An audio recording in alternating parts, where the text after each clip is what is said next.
Hi mga Aries Loves! Finally, gagawin ko na po yung one of the highly requested video, and this is going to be all about my online job, kung paano ako nagkaroon ng online job, ano ba yung parang nature ng work, ano yung mga tips na mabibigay ko, ano yung ginagawa ko, everything about my online job sasabihin ko sa video na to. So if you're interested, please keep on watching. Okay, let's start. So, first of all, papakita ko sa inyo yung workstation ko. Bali, eto, nandito na tayo ngayon. So, ayan. So, nakikita nyo na rin ito sa mga vlog ko. Dito ako nag-edit ng mga videos for YouTube. Pero, dito rin ako nagtatrabaho sa aking online job. Bali, meron na akong laptop. Dito lahat nangyayari yung kaganapan sa aking home-based na job. And, nasa Facebook siya kasalukuyan. Pero, yon. By the way, let's start first kung bakit ako naghanap ng online job. So, I've been in the call center industry for, I think, 4 years na bago ako nag-start ng online job. And, okay naman siya. Gusto ko naman yung trabaho, lalo na yung mga nakatrabaho ko kasi through time, marami rin akong nag-gain na friends sa call center. It's just that, nung nagkaroon na ako ng sariling family, lalo na nung nagbuntis ako, doon na talaga ako, struggle na sa akin yung pagpasok, nagkakaroon na ako ng health issues, and pag may health issues, kadikit na nun attendance issue sa trabaho. So, marami na akong absent. Medyo naging hindi na para sa akin yung call center simula nung nagbuntis ako kay Skype. Parang, iba na eh. Parang gusto ko lagi na lang nasa bahay. Pero, since, alam nyo na, I'm not raised with a rich family. Hindi kami mayaman. Tas kami lang talagang dalawa ni Lux yung nagtutulungan para mairaos yung pagbubuntis ko. Tapos, so yun. Ang hirap pala ikwento nito, no? Alright, now let's start. I am working sa My Outdesk. And kung gusto nyo puntahan yung site na yon, I'm going to put the link here. It is myoutdesk.com.ph. So, sisimulan ko muna yung istorya kung bakit ako naghanap ng online job. I've been in the call center industry for almost 4 years bago ako sumabak sa home base. And the reason kung bakit ako ba't ko pinili na sa bahay na lang magtrabaho? Mainly because nagkaroon na ako ng Sky. Nung wala pa akong Sky, okay na okay lang sa akin yung call center kasi ang dami ko ring naging kaibigan. Tapos yung nature ng work, toxic siya pero ang dami kong natutunan. Kung hindi dahil sa pagkakaroon ko ng call center experience, I think hindi ako magiging ganito katatag sa puyatan, hindi ako magiging ganito ka-confident, makipag-usap sa ibang lahi. So, ayun na nga. Nung nagbuntis na ako kay Sky, medyo nahirapan na ako sa pagko-commute. Nahirapan na rin ako halos sa lahat. Sa trabaho, sa pagpupuyat, sa paiba-iba ng time schedule. Kung call center ka, saludo ako sa'yo. Alam ko nakaka-relate ka. Lalo na yung sa amin kasi before, every 2 months, every 1 month, nag-change yung schedule mo. Kaya sobrang hirap. So, yun yung naging pinakarason. At nung nag-move ako sa Laguna, kila Lux, nung nanganak na ako, yun na, nagpatong-patong na talaga lahat ng struggle sa pagpasok. Minsan, tiniis ko noon almost 5 hours from Laguna hanggang Maynila. Tinatravel ko yun araw-araw. Hanggang sa isang araw, nagising na lang ako na parang niloloko ko na lang yung sarili ko. Kasi magkano lang yung sinasahod ko, plus pamasahe, plus pagkain, plus yung pagod. Parang sa bus na lang ako natutulog. Pag uwi ko, kinalux, naliligo na lang ako, konting asikaso kay Sky, konting idlip, pasok na uli. So, naisip ko, ano ba yung pwede kong gawin? So, tinry namin mag-business. Hindi business kami, ganyan.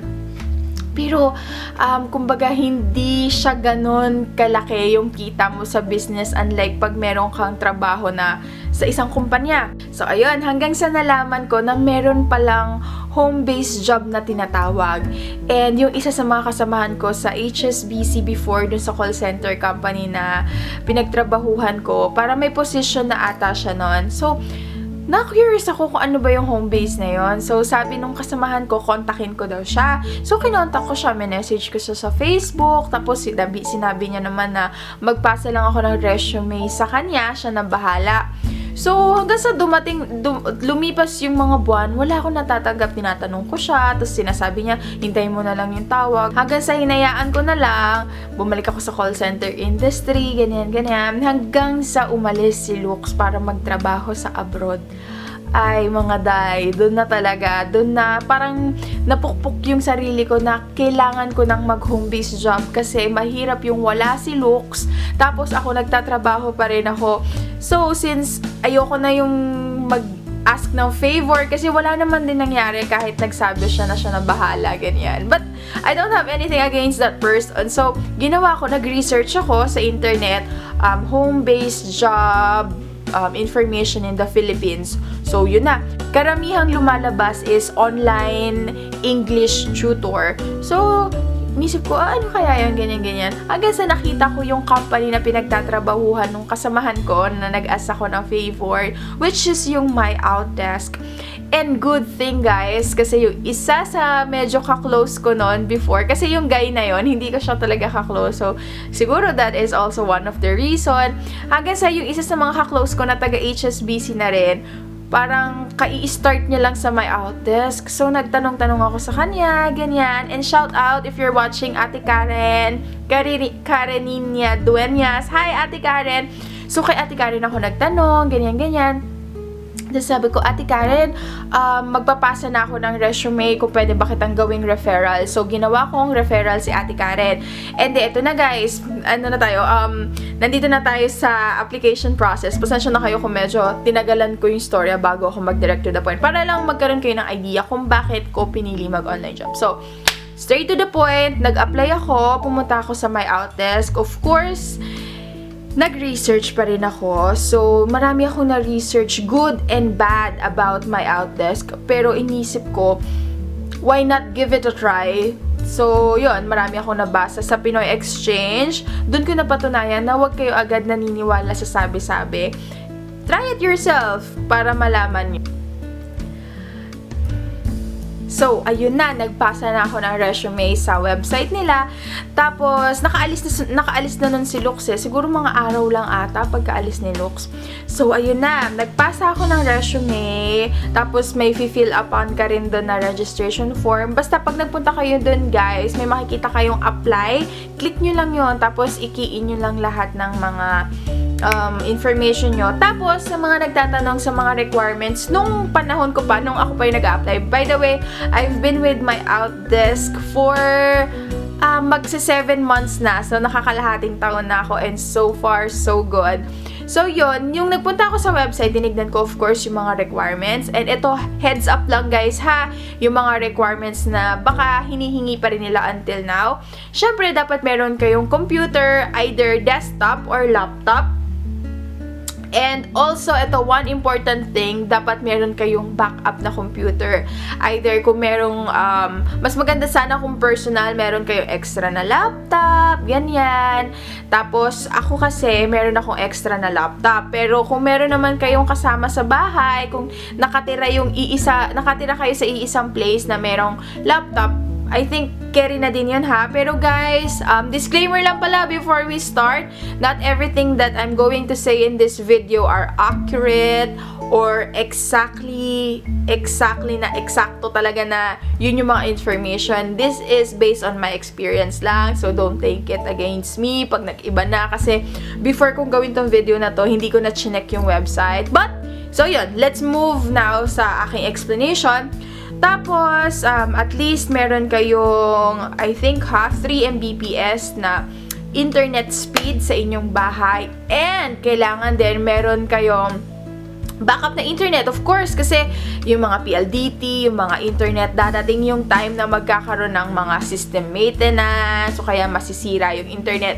Syempre, kailangan meron kang backup na internet. So, ako, ang backup na internet ko is yung tattoo stick.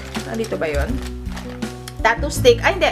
Sun Broadband. Yan. Meron akong stick na pwede mong loadan just in any case mawala yung aking internet. Tapos, yun pa ba mga kailangan? Kailangan din hindi masyadong maingay sa lugar nyo. Kung magkakaroon ka ng office, katulad nito sa akin, yung kwarto ko, malayo siya sa labas. Kaya kahit may mga dumadaan sa labas, hindi maririnig dito. Kailangan quiet as much as possible kasi mahihirapan ka makakuha ng client pag maingay yung surroundings mo. Kasi, syempre, kailangan professional pa rin kahit nasa bahay ka na, dapat wala silang naririnig na ingay or interruption sa linya. Of course, kailangan mo din ng good quality na headset. Guys, yun yung maaano ko sa inyo, mapapayo ko sa inyo. Importante yung headset. As much as possible, maganda sana kung may noise cancellation yung headset nyo. Hindi lang yung basta headset, guys, ha. Yan, pakita ko sa inyo. Guys, hindi lang yung basta headset. Pag nakapasa na kayo ng training, wag na muna kayo gumastos kung hindi pa kayo pasado ng training kasi mahirap na, sayang naman, di ba? So ako, 2 headset yung ginagamit ko. Mainly because, ito, ayos na sana. This one is Logitech. Nabili ko siya sa Lazada. Pero sobrang hina nandito niya. Ewan ko kung mahina lang yung pandinig ko o talagang mahina siya. Pero favorite ko dito is yung microphone niya. Kasi meron siyang noise cancellation. So kahit medyo may ingay sa labas, yung boses ko lang talaga yung maririnig na tinatawagan ko. And this next headset is from CDR King. Purple. Ang cute, no? So, this headset naman, ang ginagamit ko para marinig ko yung kausap ko and sobrang lakas nito. Kaya, maganda siya. Kaya, ang itsura ko pag nagtatawag, ganyan. So, yon. Yon, headset, computer. So, we're now... Yun lang yung mga kailangan mo. At may certain kailangan na speed yung computer mo. Hindi lang ako sure, Airslabs ko. So, please feel free to check their website. Again, that is myoutest.com.ph para makita nyo yung listahan ng complete information ng requirements. Let's now move on sa application process. Nagpasa ako noon, I think, nagpasa ako umaga or madaling araw. Tapos nagulat ako may tumatawag na sa cellphone ko ng mga bandang tanghali. So, sinagot ko.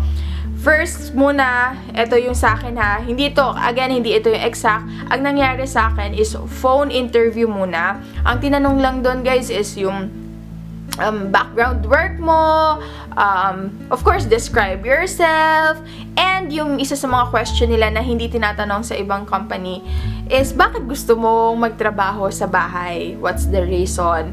Tapos, tatanungin din nila kung ano yung mga ginawa mo ng previous job mo, and also, they preferred na yung candidate or yung applicant is meron ng call center background, pero meron din ako nakasabay noon sa training na wala siyang call center background and nakapasa pa rin siya sa training. So, yun. Tinawagan nila ako, sinabi nila sa akin kung pwede akong mag-Skype ng afternoon. That is going to be my second interview. Excuse me. So, yun. Sa second interview ko, cam to cam na yun, may tatawag sa'yo sa Skype, ibibigay mo yung username mo, i-add ka nila, tapos same question, medyo mas matagal nga lang yung sa Skype kasi tatanungin na nila ngayon yung computer specifications mo, kung ano yung internet speed mo, weakness, strength, yung common lang na question. So, that is my second interview. Tapos, sinabi niya sa akin kung pwede ba ako mag-online ng kinabukasan, 7 a.m. That is going to be my final na. Tapos, sinabihan niya na ako na kailangan naka-formal na ako, which is good thing kasi nag-research na ako way ahead. Kaya, nung ini-interview niya pa lang ako, naka-formal na attire na ako nun. Kasi, syempre, kahit sabihin mo, sa computer ka lang ini-interview, nakikita ka pa rin sa webcam, kaya dapat presentable yung yung sarili mo. Wag naman yung wag na masyadong ako nun naka-dress pa rin ako nun. Pero pwede na rin kayo, basta may manggas, tas maayos. Kung babae ka, medyo mag-lipstick ka, para alam mo yung maganda ka pa rin tignan sa camera. Tas kung lalaki ka, wag naman yung gulo-gulo yung buhok mo, ayusin mo, mag-gel ka. So, yun yung mga tips na mabibigay ko sa inyo. Let's now move sa aking final interview. So, nag-final interview ako 7 a.m. ng madaling araw, ng umaga. medyo mas marami nang tinanong doon. Tinanong na doon na willing ba akong mag-resign sa current job ko kasi nagtatrabaho pa ako noon sa VXI Global sa Makati. Tapos, of course, sinabi ko, yes, willing ako mag-resign.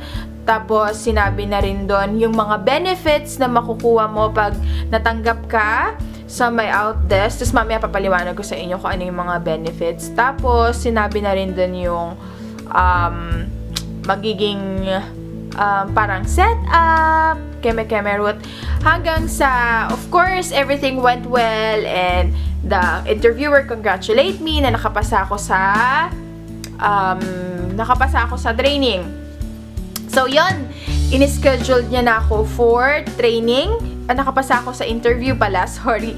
Tapos, in-schedule niya na ako for training. After, I think, 3 days lang, magti-training na. Tapos, sinabi niya sa akin na yung training ko is mangyayari madaling araw. So, sa akin, ayos lang yon. Tapos, yung training is allowance lang. Hindi pa siya yung fully na sweldo ang makukuha mo. So, sabi niya, is that one thing that you can consider? Sabi ko, of course, ayos lang. Tapos, yung training ko noon lasted for 8 days lang. Bali guys, sa training part, hindi ko kayo mabibigyan ng mga, alam niyo yung mga tips, kung ano ba yung tinraining namin. Kasi, I think it is in my contract na hindi po pwedeng i-disclose any information. Yung mga information na i-share ko lang sa inyo guys is yung mga naka-public na lang din. Kasi syempre ayoko naman makasuhan. Pero sa training, medyo madugo yung training. Mahirap siya na hindi mahirap. Paano ko ba i-explain? Yung training is 9 hours. Meron din kayong break. Pero allowance lang. Hindi yung full sahod ang makukuha nyo. Tapos, first training, ipapaliwanag yung company, ipapaliwanag sa inyo yung buong magiging trabaho nyo. Meron din kayong meet and greet, magpapakilala kayo sa mga kabatch nyo, ganyan. Habang tumatagal yung araw, information overload. Imagine nyo, sobrang daming modules. Ito guys, hindi sa tinatakot ko kayo. Gusto ko lang kayong i-prepare kasi alam ko ito yung gusto nyong marinig kung paano reality. So, every araw, madami kayong babasahing module. May trainer kayo, pero yung trainer nyo, hapyaw lang yung sasabihin niya sa module. Kumbaga, kanya-kanya kayo. Nasa iisa kayong chat room sa Skype. Papadalan kayo ng mga module na babasahin nyo. Pagkatapos nun, mag-e-exam kayo. Oral is tatawag sa inyo yung trainer nyo, tatanungin kanya ng question, but hindi ka makakapangdaya kasi nung panahon ko, nung kami naka-on yung webcam, tapos nakatitig ka sa webcam, dapat, hindi pala nakatitig, naka-blindfold ka, so may mga itatanong yung trainer nyo tungkol dun sa mga module. Yung module is parang mga lesson plan. Yun yung parang libro, yan, babasahin tungkol dun sa certain topic. Tapos, magkakaroon din kayo ng roleplay. Kunyari, ikaw na yung virtual assistant, yung trainer mo is yung tinatawagan or yung client. So, yun lang, dun umiikot yung training. Ang mahirap sa training, guys, is yung pagpigil ng puyat. Yan, heads up na rin sa inyo yan. Kung sa call center, parang mas madali pang pigilan yung puyat kasi may mga katabi ka. Kumbaga, pag wala kang calls, meron kang kachikahan, ganyan. Tapos, hindi ka din talaga makaka-borlogs kasi, ang daming tao sa paligid mo. Pero, pag nag-home base ka na, doon na mahirap. Why? Kasi ako, nag-i-start yung training namin 11 hanggang kinabukasan na yun. Ang critical na oras sa akin nun is 12, 1, 2. Kasi makikita mo lahat ng kasama mo sa bahay, tulog na, humihilik na. Kumbaga, nakaka-tempt. Sobrang nakaka-tempt. Tapos, wala naman dumadaldal sa Skype. Kasi kanya-kanya kayong basa ng module. Ako pa naman yung tipo ng tao pag nagbabasa, naaantok. So ayun, kailangan talaga malakas yung panlaban mo sa antok. Kung hindi, babagsak ka sa training. Bakit? Kasi hindi mo alam kung kailan tatawag yung trainer mo. So ako noon talagang kain galore ako ng matatamis. Tapos, ano ba mga ginagawa ko noon? Patugtog sa cellphone. And bawal kayo mag-internet while on training, guys. Don't ever try kasi I think hindi ko alam kung totoo, pero gusto ko maniwalang totoo kasi sabi nila may mga natanggal na sa training. Pag nag-training kayo, tapos nag-browse ka sa FB, nag-browse ka sa YouTube, nakikita yun ng trainer mo kasi meron kayong sa sign upan doon na tracker na remote access. Lahat ng ginagawa mo sa computer, mai-screenshot yun ng trainer. Kaya don't ever try kasi sayang naman, lalo na kung malapit na matapos yung training, dun ka pa nag-Facebook, nung ka pa nag-YouTube. Wag na, hintayin mo na lang na matapos yung training. So ako, nagsasounds na lang ako sa cellphone, keme-keme, tapos todo review ginagawa ko nun. Kinakabisado ko na. Yan, guys, tip na yon, kabisaduhin nyo. Pero syempre, intindihin nyo rin, pero mas ayos na yung kabisaduhin kasi yung mga exam more of multiplication. So, sinasabi ko na ba? Basta yun lang, pahapyaw na. Okay, so yun. Tiyagaan lang talaga sa training, tapos sa roleplay, kailangan confident ka. Isipin mo, do or die na yon kung gusto mo talaga. Kasi this is one of the best job that you can have.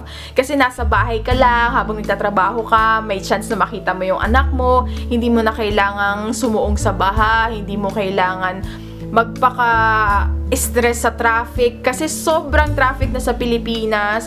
Tapos wala kang poproblemahin talaga sa mga damit. Basta sobrang laki ng advantage pag nag-home base ka. But meron ding mga cons. So mamaya ako sasabihin yung cons.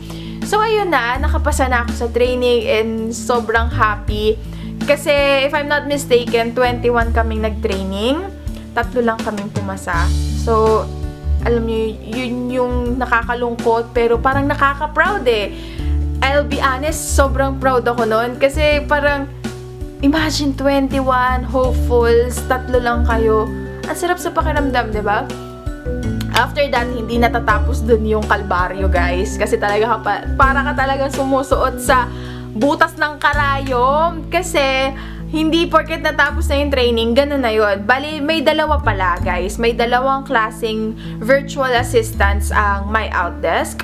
Bali, yung My Outdesk pala, guys, konting pahapyaw lang history. Ang kinikater na client, hindi kami nag-online tutor po. Ang ginagawa namin, may mga clients sa Amerika tsaka sa Canada na they are real estate agent or yung mga broker or in Tagalog sila yung nag-aahente ng bahay sa States at sa Canada. Ikaw yung magiging virtual assistant nila, ikaw yung magiging parang personal secretary nila. So, dalawang klase yung virtual assistant. Isa is yung tinatawag na ISA. Yung ISA mainly ang nagtatawag para sa client and isa naman is GVA. Etong GVA mostly back office job. Ikaw yung nag-edit ng mga pictures for client, ikaw yung nagki-keep ng record ng mga client, ikaw yung nag-update ng website ng mga client. Hindi siya nagtatawag, non-voice siya.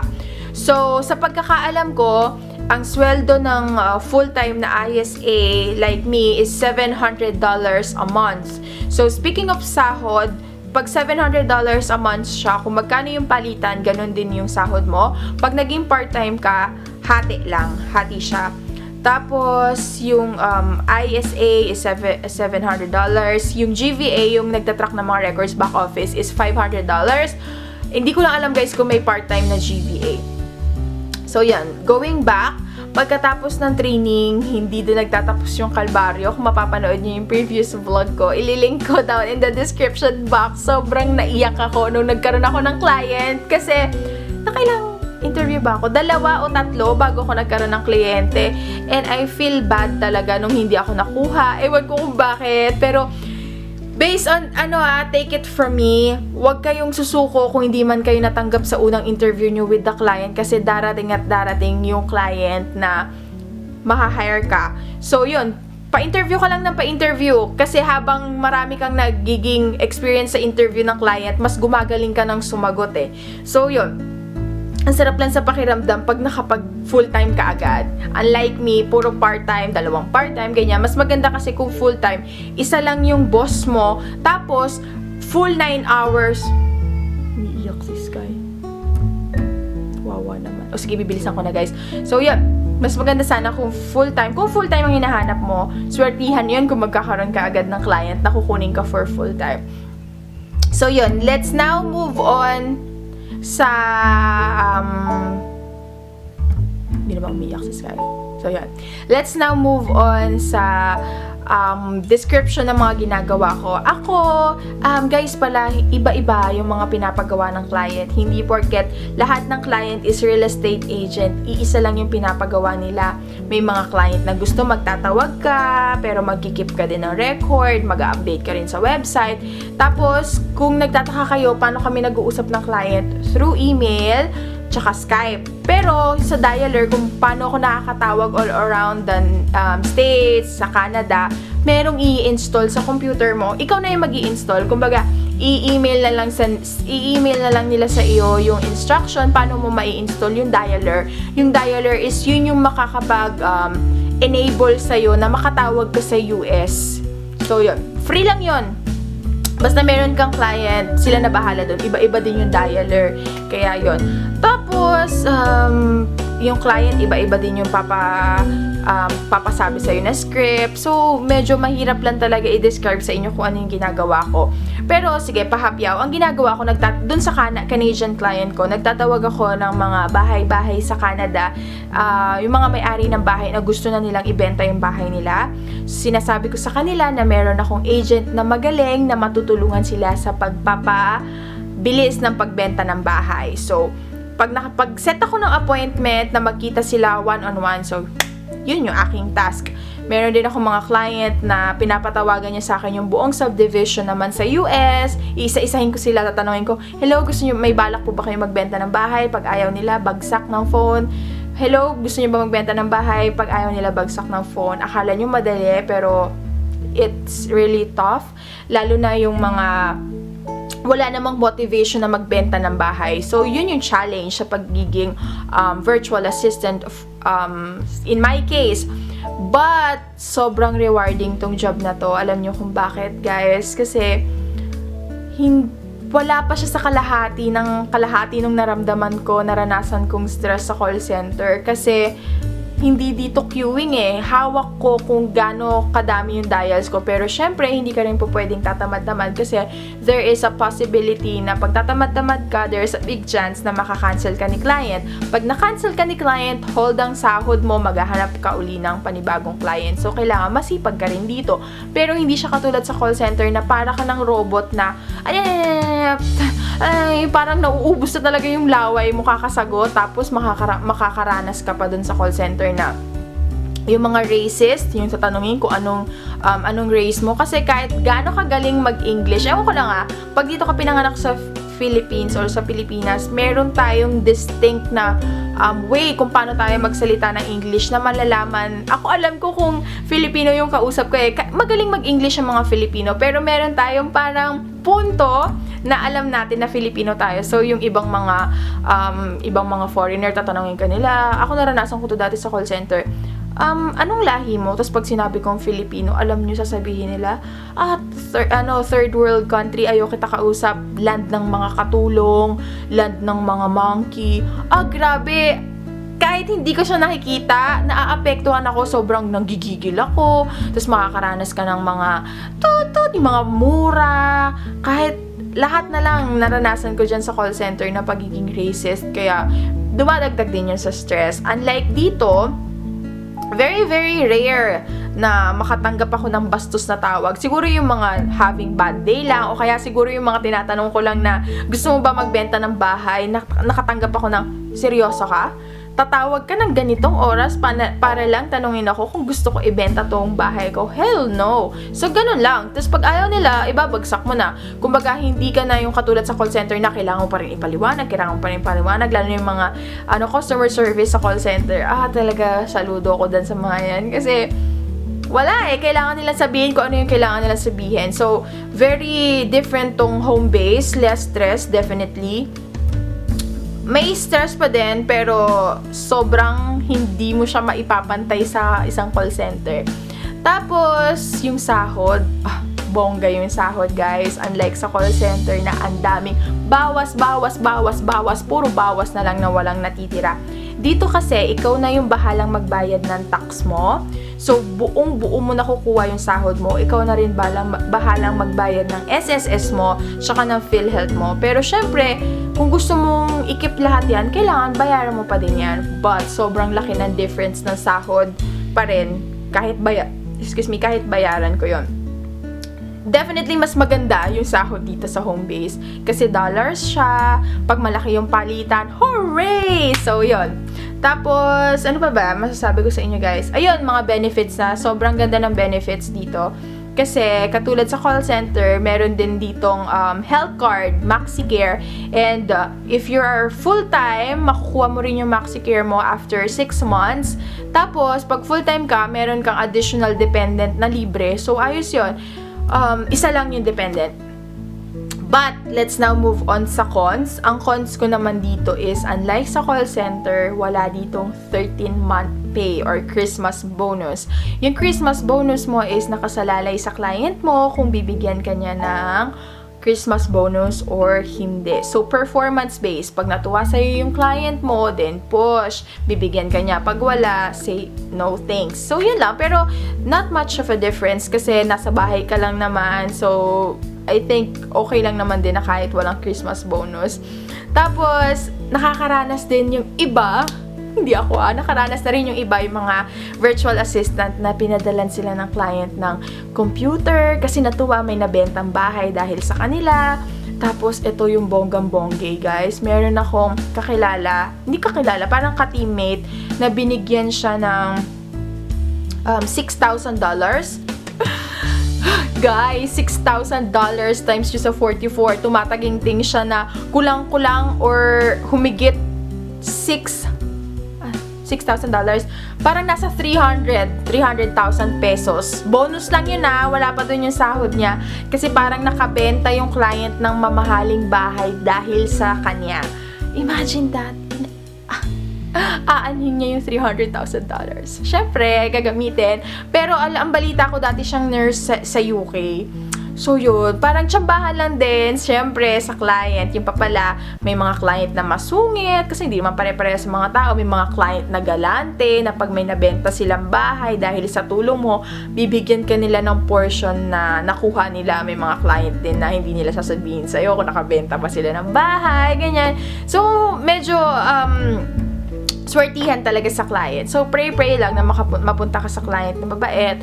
Tapos, ano pa ba mga tanong nyo, guys? So, I think I covered it all naman.